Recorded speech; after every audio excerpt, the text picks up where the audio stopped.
Welcome to a new year of Noir Alley on Turner Classic Movies. I'm your host, Eddie Muller, wishing you a year filled with danger, desire, darkness, and despair. The kind you enjoy in the comfort and safety of your living room.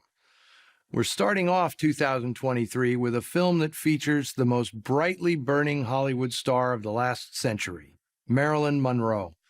It's Don't Bother to Knock, a 1952 release from 20th Century Fox. Monroe's incandescent appeal made her the American sex symbol of the 1950s, and that iconic status has only grown in the more than 60 years since her untimely death at age 36. Controversy over the recent film Blonde, a surreal horror film version of Marilyn's meteoric rise and demise, is only the latest in a seemingly never-ending series of books, documentaries, and features that grapple with, or merely exploit, our obsession with Monroe's life and tragic death. TCM fans routinely bemoan that kids today have no clue about stars like Carole Lombard or Alan Ladd. Well, rest assured, future generations will still be dealing with the alluring quandary of Marilyn Monroe long after we're all gone. But Norma Jean Baker didn't emerge fully formed as Marilyn when she began making movies in the late 40s. Don't Bother to Knock was the 15th film she'd appeared in, including a pair of all-time classics, All About Eve and The Asphalt Jungle. Darryl F. Zanuck, head of 20th Century Fox, had given Monroe a contract, although he wasn't entirely sold on her acting ability. He'd recently loaned her to RKO for a fairly substantive role in Clash by Night, opposite heavyweights Barbara Stanwyck and Robert Ryan, and she more than held her own as an actress. But it was the sight of her in hip-hugging jeans and a bikini top that caught the attention of the nation's movie exhibitors.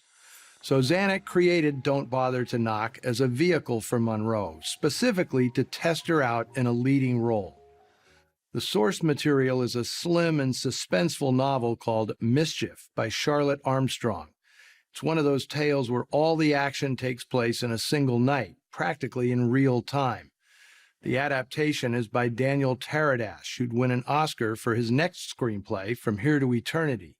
For director Roy Ward Baker, Don't Bother to Knock was his first Hollywood production after several post-war years making movies in his native England. He was under a lot of pressure to turn a promising starlet into a credible actress who could carry an entire picture. Zanuck hedged his bets by not anteing up much in the way of expenses. The story is limited to a few studio sets, and it was shot relatively quickly on a budget that by Fox's standards was meager. As her co-star, Marilyn did get one of the studio's hottest actors, Richard Widmark. Don't Bother to Knock is also significant for being the screen debut of Anne Bancroft. She's cast as Widmark's chanteuse girlfriend, performing in the lounge of a downtown hotel. Meanwhile, upstairs, Nell Forbes, the young woman played by Monroe, is hired by a vacationing couple to babysit their daughter while they enjoy a night on the town. When Widmark checks in and gets a gander at Nell in a room across the way, well, you'll see soon enough. Monroe wasn't yet sporting the platinum waves or the swivel-hipped walk that would become essential to her image.